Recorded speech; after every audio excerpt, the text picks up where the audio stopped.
Recent గా New Zealand parliament లో ఒక అమ్మాయి అరుస్తూ ఒక రకంగా నిరసన చేసింది. ఆ వీడియో వైరల్ అయింది కూడా. ఆమె 22 ఏళ్ల న్యూజిలాండ్ ఎంపీ హనా రోహతి. ఈమె న్యూజిలాండ్ లో మావోరీ అనే ఒక తెగకు చెందిన అమ్మాయి. ఇక న్యూజిలాండ్ విషయానికి వస్తే ప్రకృతి అందాల్లో దీన్ని మించిన మరో దేశం ఇంకోటి లేదు. కానీ ఈ దేశం ఇప్పుడు ఒక పురాతన కాలం నాటి తుఫాన్లో కొట్టుమిట్టాడుతోంది. మావోరీ తెగ వీళ్లంతా న్యూజిలాండ్ లో స్థానికులు. అయితే వీళ్లంతా ఒకేసారి న్యూజిలాండ్ రోడ్లపైకెక్కి నిరసన చేయడం మొదలుపెట్టారు. అయితే వీళ్లంతా కోరేది ఒక్కటే, తమ హక్కులకు ఎటువంటి భంగం కలిగించకూడదని. ఈ నిరసన ఇప్పుడు మొదలవ్వలేదు, ఇది కొన్ని దశాబ్దాల కిందటే మొదలైంది. అప్పట్నుంచి కొనసాగుతున్న నిరసనకు ఇది ఒక కొత్త చాప్టర్. రండి, ఈ రోజు మనం అసలు న్యూజిలాండ్ లో ఎందుకు ఈ నిరసనలు దశాబ్దాలుగా కొనసాగుతున్నాయో చూద్దాం. టాపిక్ లోకి వెళితే 900 లేదా 1000 ఏళ్ల క్రితం మన దేశంలో రకరకాల రాజ్యాలు చూసాం. పాండ్య, కాకతీయ, చోళులు ఇలా. ఆ సమయంలో భారత్ కు 12,000 కిలోమీటర్ల దూరంలో ఆగ్నేయ దిశలో ఒక పెద్ద ఐలాండ్ ఉంది. ఆ ఐలాండ్ చాలా అందమైంది. అది మన దేశంలో గుజరాత్ రాష్ట్రం అంత సైజులో ఉంటుంది. కానీ ఆ ఐలాండ్ లో ఒక మనిషి కూడా జీవించలేడు. అంతకు ముందు కూడా మనుషులు ఆ ఐలాండ్ లో ఉన్నట్టు చరిత్రలో ఎక్కడా లేదు. అంతేకాకుండా కనీసం చూడ్డానికైనా కూడా ఒక్కడు కూడా కనిపించడు. అదొక ఐలాండ్. అక్కడ కొంత భూమి ఉంటుంది అంతే. దాని పేరు మీరు చెప్పలేరు. ఎందుకో తెలుసా? ఎందుకంటే అప్పటికి ఆ భూమికి ఎవరూ పేరు పెట్టలేదు. ఎందుకంటే ఎవరైనా అక్కడ ఉంటేనే కదా దానికి పేరు వచ్చేది. 12వ శతాబ్దానికి ముందు కొంతమంది ఆ భూమి దగ్గరకు వెళ్లారు. అయితే వీళ్లు ఎలా వెళ్లారు అంటే, గ్లోబ్ కు ఆగ్నేయ దిశలో ఉన్న పసిఫిక్ మహాసముద్రం దగ్గర ఉన్న పొలినీషియా ఐలాండ్ అనే ఐలాండ్స్ ఉన్నాయి. అక్కడి ప్రజలు చేపలు పట్టి తినడంపై ఆధారపడేవాళ్లు. అయితే కొన్నాళ్లకు అక్కడ చేపలు తగ్గిపోయాయి. దీంతో అక్కడ వాళ్లకు ఆహారం అందక ఒక్కొక్కరు చనిపోవడం మొదలుపెట్టారు. ప్రజలంతా ఆ ప్రాంతాన్ని వదిలి కొత్త ప్రాంతాన్ని వెతకడం మొదలుపెట్టారు. ఇలా వెళ్లాలని అనుకున్న వారికి ఒక లీడర్ ఉన్నాడు. అతని పేరు కూపే. వీళ్లంతా కలిపి చేపలు ఎక్కువగా ఎక్కడున్నాయో అక్కడకు పయనమయ్యారు. అప్పుడు కూపేకు ఒక అద్భుతమైన అందమైన భూమి కనిపించింది. అదే ఇంతకుముందు నేను చెప్పిన అందమైన ఐలాండ్. అక్కడకు వెళ్లగానే అక్కడ మనుషులు ఎవరూ లేకపోవడం చూసి ఇదే వారికి అనువైన ప్రాంతమని అందరూ అనుకున్నారు. మొదట వీరి దేవుణ్ణి అక్కడ స్థాపించుకున్నారు. ఆ తర్వాత మళ్లీ వాళ్లు ఎక్కడి నుంచి వచ్చారో అక్కడికి తిరిగి వెళ్లిపోయారు. అప్పుడు ఇంకా అక్కడ మిగిలి ఉన్న తమ వారికి ఈ కొత్త భూమి గురించి చెప్పారు. అప్పుడు వాళ్ళు ఈ భూమి గురించి చెప్తున్నప్పుడు దాని పేరు ఆటియోరా అని నామకరణం చేశారు. ఇదే ఆ ఐలాండ్ యొక్క మొదటి పేరు. కూపేను అనుసరించి ఆ ఐలాండ్ లో ఉన్న వాళ్ళంతా ఈ ఆటియోరా భూమికి నెమ్మదిగా షిఫ్ట్ అయ్యారు. అందరూ అక్కడికి రావడానికి కొన్ని సంవత్సరాల పాటు సమయం పట్టింది. 1280 నుంచి 1330 వరకు అక్కడ వాళ్లు నివాసాలు ఏర్పాటు చేసుకున్నారు. వీరిని మావోరీ తెగ అని పిలుస్తారు. వీళ్లంతా ఇక్కడ సెటిల్ అయిన తర్వాత అక్కడున్న బంజరు భూమిని పంట భూములుగా మార్చారు. వారికి ఇష్టమైన జీవితాన్ని ఆనందంగా అందంగా గడపడం మొదలుపెట్టారు. ప్రపంచంలో పని లేకుండా యుద్ధాలకు దూరంగా ప్రశాంతమైన జీవితాన్ని జీవిస్తున్నారు. కానీ 1642లో వీరి సంతోషాలకి రాహు కమ్మింది. అతని పేరు అబెల్ టాస్మాన్. అతను డచ్ కు చెందిన వ్యక్తి. అతని గురించి చెప్పాలంటే యూరోప్లోని నెదర్లాండ్ కు చెందిన వ్యక్తులను డచ్ వ్యక్తులు అంటారు. ఇప్పుడు నేను చెప్పిన అబెల్ టాస్మాన్ డచ్ వంశీ. అయితే ఇంగ్లీష్ రాజ్యాలన్నీ కూడా వ్యాపారాల పేరుతో వివిధ దేశాలు ప్రాంతాలను తమ గులాములుగా మార్చుకున్నాయి. ఇదే తరహాలో అప్పుడు ఈ నెదర్లాండ్ కూడా ఉంది. పోర్చుగల్, ఫ్రాన్స్, స్పెయిన్, జర్మనీ దేశాలన్నీ కూడా అంతే. ఈ టస్మన్ తనతో పాటు 110 మందిని తీసుకుని పెద్ద పెద్ద ఓళ్లల్లో ఇలా వ్యాపార నిమిత్తం కొత్త ప్రాంతాలను అన్వేషించేవాడు. అలా 4 నెలలు తిరిగిన తర్వాత ఒకరోజు ఈ మావోరీలున్న ఈ కొత్త భూమి దగ్గరకు వచ్చారు. అయితే ఈ భూమి దగ్గరగా వస్తున్నప్పుడు దూరం నుంచి భూమిని చూసి టాస్మాన్ దగ్గర ఉన్న ఒక చిత్రకారుడు ఆ భూమిని అందంగా తీర్చిదిద్దాడు. అప్పుడు ఆ పెయింటర్ ఈ భూమికి ఏం పేరు పెడదామా అని టస్మాన్ ని అడిగేసరికి అతను ఈ భూమికి స్టేటెన్ ల్యాండ్ అని పేరు పెట్టాడు. అంటే వారి భాషలో దాని అర్థం కంపెనీకి చెందిన కొత్త నెదర్లాండ్స్ అని. ఆ తర్వాత ఇక్కడ వాళ్ళు కొన్ని గుడారాలు వేశారు. ఆ తర్వాత వీరి మధ్య చిన్నపాటి యుద్ధమే నడుస్తుంది. టస్మాన్ టీం దగ్గర కొత్త ఆయుధాలుంటాయి.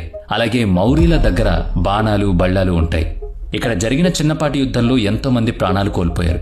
అందుకే టస్మాన్ టీం ఈ భూమిని మజరాస్ బే అని పిలిచింది. అంటే హత్యలు జరిగే ప్రాంతం. అలాగే యూరోపియన్లు ఈ కొత్త భూభాగాన్ని న్యూజిలాండ్ అని పిలిచారు. నెదర్లాండ్ లో పశ్చిమాన ఉన్న ఈ ప్రాంతం పేరు జిలాండ్. అందుకే డచ్ ప్రజలు ఈ భూమిని న్యూజిలాండ్ అని పేరు పెట్టుకున్నారు. అయితే టస్మాన్ ఎప్పుడైతే ఈ న్యూజిలాండ్ నుంచి వెళ్లిపోయాడో అప్పుడు ఆస్ట్రేలియాకు దగ్గరలో ఉన్న ఒక ఐలాండ్ కు చేరుకున్నాడు. ఆ తర్వాత ఆ ఐలాండ్ పేరు టస్మన్ అని పిలువబడింది. అదే ఇప్పుడు తస్మేనియా. ఆ తర్వాత టస్మన్ ఈ భూమిని తాను కనిపెట్టినట్టు అందరికీ చెప్పాడు. అదొక అందమైన అద్భుతమైన భూమి అని వివరించాడు. అప్పుడు యూరోపియన్ల కన్ను ఆ భూమిపై పడింది. కరెక్ట్ గా 1769 అక్టోబర్ 6న జేమ్స్ కుక్ న్యూజిలాండ్ చేరుకున్నాడు. అక్కడికి వచ్చిన తర్వాత కుక్ ఆ భూమి గురించి ఇంకా క్లియర్ గా తెలుసుకున్నాడు.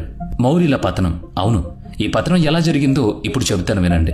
కెప్టెన్ కుక్ న్యూజిలాండ్ వచ్చి తిరిగి వెళ్లిన తర్వాత యూరోప్ లో ఇదొక కాంపిటీషన్ లా మారిపోయింది. న్యూజిలాండ్ వెళ్ళాలి, దాన్ని జయించాలి. అలా ఇదొక ప్రెస్టీజియస్ ఇష్యూగా మారిపోయింది. ఎవరు న్యూజిలాండ్ చేరుకుంటారు, ఆ భూమిని తమ గులాంగా మార్చుకుంటారని. ఈ కాంపిటీషన్ లో మొదట స్థానాల్లో ఉన్నది ఫ్రాన్స్, అలాగే బ్రిటన్. కానీ బ్రిటన్ ఈ కాంపిటీషన్ లో విజయం సాధించింది. ఎప్పుడైతే బ్రిటన్ న్యూజిలాండ్ ను ఆక్రమించిందో అప్పుడు అక్కడ కాలనీలను నిర్మించడం మొదలుపెట్టింది. ఇక మౌర్యులకు బ్రిటన్ వాళ్ల కోసం ఏదేదో చేస్తామని ఆశలు చూపించింది. కానీ మౌర్యులు బ్రిటన్ వాళ్ళు రావడం వల్ల సంతోషంగా లేరు. ఈ భూమిని విడిచిపెట్టి వెళ్లిపోవాలని బ్రిటిషర్లకు చెప్పారు. కానీ వాళ్ళు వినిపించుకోలేదు.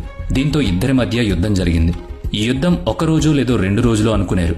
దాదాపుగా 40 ఏళ్ల పాటు, అంటే 1840 నుంచి 1880 వరకు జరుగుతూనే ఉంది. వేల సంఖ్యలో మౌర్యులు చనిపోయారు. మరికొంతమంది మౌర్యులు తమ గులాంలుగా మార్చుకున్నారు. మరికొంతమంది తమ ప్రాణాలను కాపాడుకోవడానికి ఆ నేలను వదిలేశారు. అప్పుడు బ్రిటిషర్లు ఈ ప్రాంతంలో అల్లర్లు పెరిగిపోయాయని, వ్యాపారాలు ప్రశాంతంగా చేసుకోవాలంటే ఇవన్నీ ఉండకూడదని చట్టాలను తీసుకొచ్చారు. ఆ తర్వాత ప్రభుత్వాన్ని ఏర్పాటు చేశారు. అదే టైంలో కొత్తగా ఏర్పాటైన గవర్నమెంట్ కు కొత్త గవర్నర్ అయ్యాడు. అప్పుడు అక్కడున్న మౌర్యులు తమ మాట వినాలని, తమ డిమాండ్లను ఒప్పుకోవాలని, ఈ దేశంలో బ్రిటిషర్లతో పాటు మీకు సమానమైన హోదా కల్పిస్తామని ఒక ఒప్పందానికి వచ్చారు. అదే ట్రిటీ ఆఫ్ వాటా. ఈ ట్రిటీపై బ్రిటిషర్లు అక్కడున్న మౌర్యులు అందరి చేత సంతకాలు చేయించుకున్నారు. ఈ ట్రిటీ పూర్తయిన తర్వాత తెలిసిందేంటంటే ఆ సంధికి సంబంధించి బ్రిటిషర్లు చెప్పింది ఒకటి, మౌర్యులకు అర్థమైంది ఒకటి. ఇంకా క్లియర్ గా చెప్పాలంటే మౌర్యుల హక్కులు తొలగిపోయాయి. ఇక్కడ నుంచి మౌర్యులు వెళ్లిపోవాలని బ్రిటిషర్లు మళ్లీ తిరిగి గొడవకు దిగారు. మళ్లీ యుద్ధం చేశారు. కానీ ఆ టైంలో మౌర్యుల దగ్గర అత్యాధునిక ఆయుధాలు లేవు, ఎక్కువ సైన్యం కూడా లేదు. దీంతో ఈ యుద్ధంలో వాళ్ళు ఓడిపోయారు. ఆ తర్వాత నెమ్మదిగా బ్రిటిషర్లు అంతా బ్రిటన్ నుంచి అక్కడకు రావడం మొదలైంది. రావడం మాత్రమే కాదు, వచ్చి ఇక్కడే సెటిల్ అయ్యారు. కొన్నాళ్లకు పూర్తిగా న్యూజిలాండ్ లో ఆక్రమించుకున్నారు. ఇక బ్రిటిషర్లు ఇక్కడ వ్యవసాయం చేయడం మొదలుపెట్టారు. రైలు పట్టాలను నిర్మించారు, నగరాలను కట్టారు. అతి తక్కువ కాలంలో ఇక్కడ ఒక మంచి వ్యాపార దేశంగా న్యూజిలాండ్ మారిపోయింది. 1880 తర్వాత బ్రిటన్ ప్రభుత్వం బ్రిటన్ నుంచి వచ్చిన వారందరినీ ఈ దేశంలో తమకు ఇష్టమైన ప్రాంతాల్లో వాళ్ళు ఉండొచ్చని చెప్పడంతో మొత్తం న్యూజిలాండ్ అంతా బ్రిటిషర్లు నిండిపోయారు. అంతేకాకుండా బ్రిటన్ ప్రభుత్వం శిక్షించిన నేరస్తులను ఆస్ట్రేలియా లేదంటే న్యూజిలాండ్ తేవడం మొదలుపెట్టింది. మొత్తంగా చెప్పాలంటే ఆ టైంలో ఎవరైతే బ్రిటన్ను విడిచిపెట్టి న్యూజిలాండ్ చేరుకున్నారో వాళ్ళంతా న్యూజిలాండ్ వాసులు అయిపోయారు. విచిత్రం ఏంటంటే ఎవరైతే బ్రిటన్ నుంచి న్యూజిలాండ్కు వచ్చారో వాళ్ళు 1907లో తమకు స్వాతంత్ర్యం కావాలని నిరసన చేశారు. అయితే మన భారతదేశానికి పూర్ణ స్వాతంత్ర్యం వచ్చినట్టుగా న్యూజిలాండ్కు ఒకేసారి రాలేదు. 1907లో పార్షియల్ ఇండిపెండెన్స్ వచ్చింది. అంటే వీళ్ళు బ్రిటిషర్లకు గులాములుగా కాకుండా స్వతంత్రులయ్యారు. కానీ ఇంకా బ్రిటిషర్ల ప్రభుత్వమే నడిచింది అక్కడ. ఆ తర్వాత 1948లో మరికొంత ఇండిపెండెన్స్ వచ్చింది. అప్పుడు వీరికి సిటిజన్షిప్ వచ్చింది. అంతకు ముందు వరకు వీళ్ళు న్యూజిలాండ్ పౌరులు కాదు. ఈ ఇండిపెండెన్స్ వచ్చిన తర్వాతే ఆ దేశ పౌరులయ్యారు. అదే సంవత్సరం చివరిలో న్యూజిలాండ్ బ్రిటిషర్ల నుంచి విముక్తి పొందింది. 1986లో కాన్స్టిట్యూషన్ కూడా పాస్ అయింది. అయితే ఇంకా న్యాయ వ్యవస్థ అంతా కూడా బ్రిటన్తోనే ముడిపడి ఉంది. 2003 వరకు అక్కడ అదే పరిస్థితి. ఆ సంవత్సరం న్యూజిలాండ్లో సొంత సుప్రీంకోర్టు వచ్చింది. ఇంకా విచిత్రం ఏంటంటే ఫ్రీడమ్ వచ్చినా కూడా బ్రిటన్ రాణే ఇంకా అక్కడ న్యూజిలాండ్ రాష్ట్ర అధ్యక్షురాలిగా ఉన్నారు. అలాగే బ్రిటన్ కింగ్ న్యూజిలాండ్ ప్రెసిడెంట్ గా ఉన్నారు. ఇక వారి హక్కులకు పూర్తిగా బ్రిటిషర్లు. అందుకే ఇదొక డిఫరెంట్ కంట్రీ. అసలు ఈ మౌర్యుల సమస్యలేంటి, ఎందుకు ఆ యంగ్ ఎంపీ పార్లమెంటులో అంతలా నిరసన తెలిపింది, వీటికి సమాధానాలు తెలియాలంటే మళ్లీ మనం ఒక్కసారి ఫ్లాష్ బ్యాక్ లోకి వెళ్లాలి. ఎప్పుడైతే బ్రిటిషర్లు ఈ న్యూజిలాండ్ పైకి వచ్చారో అప్పటి నుంచి వీరికి సమస్యలు పెరిగాయి. అందులో మొదటిది వీరి హక్కులు పూర్తిగా నాశనమయ్యాయి. వారి హక్కులను పూర్తిగా బ్రిటిషర్లు లాగేసుకున్నారు. అప్పటి నుంచి ఇప్పటి వరకు కూడా మౌర్యుల హక్కులను ఎవరూ గుర్తించలేదు. అందుకే ఈ దేశంలో ఎప్పుడూ వీళ్ల నిరసన జరుగుతూనే ఉంటుంది. అయితే ఇంతకు ముందు ఈ దేశ ప్రధానమంత్రిగా ఉన్న జసిందా అర్దరన్ మౌర్యులకు సంబంధించి కొన్ని డిమాండ్లను వినాలనే ఒక బిల్లును తీసుకొచ్చారు. అంతేకాకుండా మౌర్యుల చరిత్ర పుస్తకాల్లో ఉండేలా సంస్కరణలు చేసింది. ముఖ్యంగా వారి ఇతిహాసాలు స్కూళ్ల పుస్తకాల్లో ఉండాలని సంస్కరణలిచ్చారు. వాళ్లపై ఎవరైనా అత్యాచారం చేసినా అలాంటివి కూడా సిలబస్ లో ఉండాలని, అంతేకాకుండా మౌర్యుల న్యూ ఇయర్ కూడా పబ్లిక్ హాలిడే చెయ్యాలి. అలాగే న్యూజిలాండ్ క్యాబినెట్ లో మౌర్యుల కొరకు ఒక ప్రతినిధి కూడా ఉండాలి. ఇవన్నీ మాజీ ప్రధాని తీసుకొచ్చింది. అయితే మౌర్యుల జనాభా దేశ జనాభాలో 17% ఉంటుంది.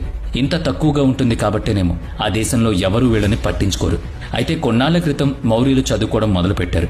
వారి కోసం మౌరీ అనే ఒక పొలిటికల్ పార్టీని కూడా పెట్టారు.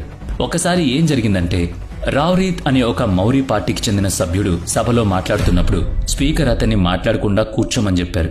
ఎందుకంటే ఆ సభ్యుడు టై వేసుకోలేదు. న్యూజిలాండ్ సభ ప్రకారం సభలో ఉన్న వాళ్ళంతా టై వేసుకోవాలి. అయితే ఇక్కడ రావ్రీత్ తనకు వంశపారంపర్యంగా వస్తున్న ఒక నక్లెస్ లాంటి చైన్ను టైకి బదులుగా వేసుకున్నాడు. అదే విషయాన్ని స్పీకర్తో అతను చెప్పబోతాడు. కానీ స్పీకర్ వినిపించుకోకుండా అతన్ని బయటికి వెళ్లమని చెప్పాడు. అప్పుడు ఆ సభ్యుడు అది టై మాత్రమేనని, ఇది తమ మౌర్యుల గౌరవం అని చెబుతాడు. అప్పట్లో ఈ విషయం ప్రపంచవ్యాప్తంగా బాగా వైరల్ అయింది. ఇక ఇప్పుడు చర్చనీయాంశమైన విషయం బిల్. ఈ వీడియో మొదట్లో నేనొక ట్రిటీ గురించి మీకు చెప్పాను. అదే మౌర్యులు బ్రిటిషర్లు చేసుకున్న ట్రిటీ, బైఠాగీ ట్రిటీ. ఈ ట్రిటీలో బ్రిటిషర్లు చెప్పినట్టు మౌర్యులను ప్రొటెక్ట్ చేయడం, వారికి అన్ని రకాలుగా అండగా ఉంటామనేది ఈ విషయం. కానీ వాటిని బ్రిటిషర్లు ఏం నెరవేర్చలేదు. పైగా అప్పటి వరకు మౌర్యుల అండలో ఉన్న భూములు కూడా బ్రిటిషర్ల వశమైపోయాయి. అంతేకాకుండా మౌర్యుల సంస్కృతి సంప్రదాయాలను కూడా నాశనం చేశారు. వాటన్నిటినీ బ్రిటిషర్ల శైలిలోకి మార్చేశారు. వారి ఐడెంటిటీని కూడా వాళ్ళు మర్చిపోయేలా. అయితే ఇప్పుడు ఇవన్నీ ఇంప్లిమెంట్ చేయాలని దేశంలో ఉన్న పార్టీలన్నీ కూడా పట్టుబడుతున్నాయి. మౌర్యులు కూడా వారికి ఈ బిల్ పాస్ అయితేనే భవిష్యత్తు ఉంటుందని నమ్ముతున్నారు. అయితే రీసెంట్ గా పార్లమెంట్ లో ఆ యంగ్ ఎంపీ ఒక బిల్లును చించి నిరసన వ్యక్తం చేసిన వీడియో వైరల్ అయింది.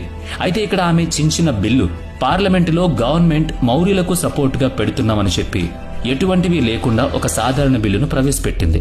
అందుకే ఆ యంగ్ ఎంపీ రగిలిపోయి తన మౌర్య భాషలో పాడుతూ హాక్ డాన్స్ చేస్తూ ఆ బిల్ కాపీని చించేసింది. ఇలా ఆ పార్లమెంటులో మౌర్యులు ఎప్పటికప్పుడు పోరాడుతూనే ఉన్నారు.